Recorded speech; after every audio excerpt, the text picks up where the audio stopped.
Sharda Shyam welfare foundation और नई रोशनी के तत्वाधान में विशाल भंडारे का आयोजन। पूर्वांचल राज्य ब्यूरो चीफ सुनील मणि त्रिपाठी की रिपोर्ट गोरखपुर से।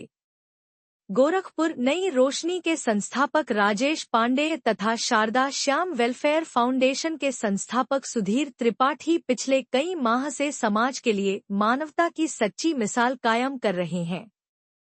इन दोनों संस्था के सदस्य ऐसे लोगों को दोनों संस्था के अध्यक्ष हमारे बीच में उपस्थित हैं। आज मंगलवार दिन हनुमान जी का दिन है। यहाँ पर एक भंडारा का कार्यक्रम भी रखा गया था। तमाम जनता ने प्रसाद ग्रहण किया। आइए आपसे पता करते हैं कि इसके पीछे क्या प्रयोजन है और इस संस्था का क्या उद्देश्य है। सर, सबसे पहले आप अपना संस्था के बारे में और अपना एक परिचय प्रदान करें। मेरा नाम राजेश पांडे है, बड़गहन का रहने वाला हूँ। जैसे मैं देखता हूँ कि रोड पर बहुत सारे एक्सीडेंट होते हैं और लोग रुकते हैं, देखते हैं, वीडियो बनाते हैं, आगे निकल जाते हैं, बट बचाने का कोई प्रयास नहीं करता। मेरा मानना ये है कि जितने भी रोड एक्सीडेंट होते हैं मैं उनको बचाने का प्रयास करता हूँ। और कभी कभी देखता हूँ कि जब ब्लड के लिए लोग परेशान होते हैं तो हमारे आस पड़ोस के जितने भी लोग रहते हैं, चाहे रिश्तेदार आस पड़ोसी, वो साइन हो जाते हैं। नए संस्थागत नई रोशनी के द्वारा अगर उनको डोनर चाहिए होता है तो डोनर प्रोवाइड कराता हूँ। बहुत सारे बच्चों को देखता हूँ रोड पर भीख मांगते हैं। मैं चाहता हूँ बच्चे भीख ना मांगे, क्योंकि आज अगर वो भीख मांगते हैं तो आने वाली पीढ़ी भी भीख ही मांगेगी। ऐसे 27 बच्चों को मैं गोद लिया हूँ जिनका पढ़ाने का काम कर रहा हूँ, जिसमें गोरखपुर पुलिस और भी लोग सहयोग कर रहे हैं उनको पढ़ाने का। ठंड में मैं नेकी का त्योहार बनाता हूँ कि जो कपड़े हमारे पास पुराने पड़े रहते हैं तो फेंकने जलाने के बजाय आप हमारी संस्था को दान दीजिए, ताकि ज्यादा हो तो छोड़ जाइए, जरूरत हो तो ले जाइए। तो वो पुराने कपड़े अब जितने लोग रोड फुटपाथ में पड़े रहते हैं उनको ले जाकर पहना देते हैं। सर, आज के परिवेश में आपके उम्र के बच्चे IAS वैज्ञानिक बनने का सपना देखते हैं, लेकिन आपके अंदर इस तरह का जोश और जज्बा सामाजिक कार्यों को करने का कहाँ से आया? सर, मैंने देखा बहुत सारे, मैंने बताया कि गुलरिया की मैडम थी, उनका हाथ टूट गया था रोड एक्सीडेंट में, कोई बचाने वाला नहीं था। जैसे ऑटो वाले अपनी सवारी भर देते हैं तो उनको सवारी से मतलब होता है, लेकिन अगर कोई मर रहा है तो उससे मतलब नहीं होता है। कोई भी वहाँ पे पड़ा हो सकता है, मैं भी पड़ा हो सकता हूँ, मेरे रिश्तेदार भी, शायद मेरे घर वाले भी वहाँ पड़े रह सकते हैं। तो तब से मैंने ठाना कि जितने रोड एक्सीडेंट गोरखपुर में होंगे, चाहे इंसान को चाहे बेजुबान को, मैं उनको बचाऊंगा। सर, ये संस्था कब अस्तित्व में? पिछले सर 3 सालों से मैं काम कर रहा हूँ गोरखपुर के लिए। पिछले 3 सालों से मैं काम कर रहा हूँ। तो कुछ इस तरह का एक काफी सर्कुलेट आपने किया होगा? सर, तिवारी कॉम्प्लेक्स बेतियाता पे हमारा ऑफिस है, 3 सालों से वहीं पे है। और वहीं पे जितने भी पीड़ित हैं, परेशान हैं, वो लोग हमारे पास आते हैं और ज्यादा से ज्यादा मैं सहयोग करता हूँ कि मैं मदद कर सकूँ। फूड के उन्हें दवाइयाँ मुहैया कराने का, शिक्षा व्यवस्था देने का, या अगर उनके पास कपड़े ना हो तो उसकी व्यवस्था, एक उनका सुचारू जीवन जी सके, वो इस तरह के कार्यों में हम योगदान देते हैं। बहुत धन्यवाद, बहुत धन्यवाद। देखिए, आज के परिवेश में ये बड़ा उच्च कोट का उदाहरण है। एक भैया और भी है, भैया क्या कहना चाहते हैं संस्था के बारे में? मेरा नाम अभिषेक कुमार मिश्रा है। हम लोग जो है सर पिछले कुछ वर्षों से लगातार निरंतर समाज सेवा के काम से जुड़े हुए हैं।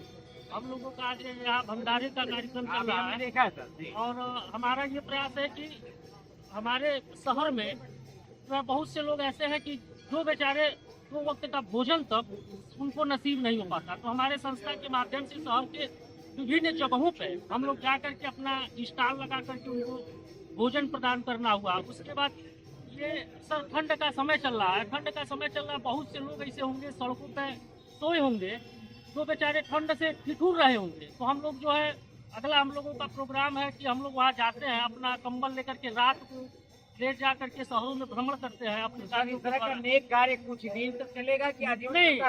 हम लोगों का प्रयास रहेगा, अगर आप लोगों का सहयोग रहेगा तो हम लोग निरंतर जो है, जब तक ये सांस रहेगी तब तक हम लोगों का ये प्रयास रहेगा कि ये कार्यक्रम किया जाए। क्योंकि अपने लिए तो सभी लोग जीते हैं, अपने परिवार के लिए सभी लोग जीते हैं, लेकिन इंसानियत ये है कि जो सबके काम आए। बहुत धन्यवाद। देखिए, परिवार साथ में रहते हैं, हम लोग पूरा मानवता की एक सच्ची मिसाल नई रोशनी के द्वारा किया जा रहा है। हमारे बीच में एक और दीदी भी है। दीदी, आप क्या कहना चाहती हैं? संस्था से जुटी हुई है तो लगभग कितने वर्षों से हैं?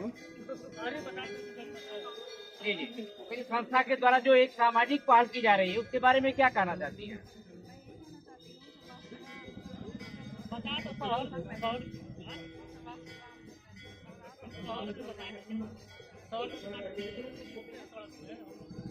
बहुत बहुत धन्यवाद। देखिए, त्याग, समर्पण और विश्वास के द्वारा किसी भी कार्यों को हम संचालित कर सकते हैं। कहा जाता है कि हौसले अगर बुलंद हो तो हर मुश्किल को आसान बना देंगे। छोटी टहनियों की क्या बिसात जो आपको हिला देंगे। जो थक कर बैठ जाते हैं मंजिल से पहले, आप और हम नए हौसलों के बल पर आसमां को झुका देंगे। जो समाज में एक नई रोशनी बनकर के उभरी है, आइए इस सभी संस्थाओं का हार्दिक अभिनंदन करें। मैं पूर्वांचल राज्य ब्यूरो चीफ सुनील त्रिपाठी, गोरखपुर। आपका भी बहुत बहुत धन्यवाद। सारे मीडिया कर्मियों को बहुत बहुत धन्यवाद। जितने भी लोग यहाँ पे आए हुए हैं उनका बहुत बहुत धन्यवाद मैं करना चाहूँगा। मैं सुधीर कुमार त्रिपाठी, शारदा श्याम शैक्षणिक सेवा समिति का अध्यक्ष हूँ और मैं पिछले 13 सालों से ये कार्य कर रहा हूँ। मुझे 2013 में मैं जॉब कर रहा था और वहीं से मुझे ये लगा कि समाज के कुछ शोषित वर्ग की मदद करनी चाहिए, जो दबे कुचले हैं, जो शिक्षा नहीं ले सकते हैं, जो गरीब हैं।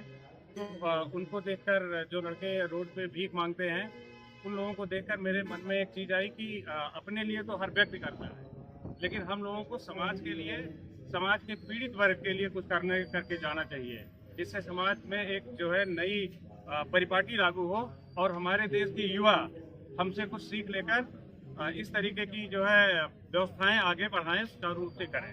सर, इस तरह के प्रयास तो हमारी सरकारें भी कर रही हैं। आज के परिवेश में सामाजिक संस्थाओं का कितना बड़ा दायित्व बन जाता है सर? बहुत बड़ा दायित्व है सामाजिक संस्थाओं में, क्योंकि सरकार अपना काम कर रही है और ऐसे बहुत सारे जगह हैं जहां सरकार नहीं पहुंच पाती है। ठीक है, हम लोग रूरल में, डीप इंटीरियर गाँव में जहाँ पे सरकार नहीं, जहाँ पे उसकी योजनाएं सुचारू चलती तो है बट सुचारू रूप से नहीं चल रही है। तो हम लोगों की एक टीम है, हम लोग 10-12 लोग हैं जो गांव में जा के अवेयरनेस का भी काम करते हैं। जैसे अभी कोविड आया था तो कोविड में हमने बहुत सारे अवेयरनेस का कार्यक्रम चलाया था अपने टीम के थ्रू, लोगों को जागरूक किया था, दवाइयों का वितरण किया था। बहुत सारे जो बेचारे कोविड के पेशेंट थे जिनको कुछ देखने वाला नहीं था, उनको हम लोगों ने काफ़ी सपोर्ट किया। बहुत बहुत धन्यवाद सर। त्रिपाठी जी, इस तरह के नेक कार्यों के द्वारा समाज में एक रोशनी की उम्मीद बनकर के आप आए हैं। मैं दिल से आप लोगों का हार्दिक अभिनंदन करता हूं। हमारे बीच एक हमारे संस्था के एक और सदस्य भी उपस्थित हैं। सर भैया, आपका नाम क्या है? मेरा नाम शहाब आलम है, गोरखपुर मोबाइल वेलफेयर सोसाइटी का मैं अध्यक्ष हूँ। जी जी। रोड पे त्रिपाठी जी हमारे बहुत खास मित्र हैं। कब से इस संस्था से जुड़ा हुआ सर? ये सर हमको हो गया 4-5 साल जुड़े हुए इनके साथ, और तो अच्छा लग रहा है सर। ये इतना अच्छा काम करते हैं कि जब भी कुछ ये होता है तो उनको बुलाते हैं तो हम लोग आते जरूर। तो इस संस्था को आप समाज में जो गोरखपुर वासी उनको क्या एक संदेश देना चाहते हैं सर? संदेश यही देना चाहते हैं कि आप कहीं भी जुड़े, किसी के साथ भी जुड़े, लेकिन जो अच्छा काम कर रहा है उसको प्रोत्साहन दें और उसका हर मतलब किसी भी तरीके से जो आप कर सकते हैं उसके लिए करें। बहुत बहुत धन्यवाद, बहुत धन्यवाद सर। हमारे बीच में एक और भैया भी हैं। भैया, इस संस्था के बारे में आपकी क्या सोच है सर? शारदा श्याम शैक्षणिक एवं समाज सेवा समिति का सदस्य हूँ।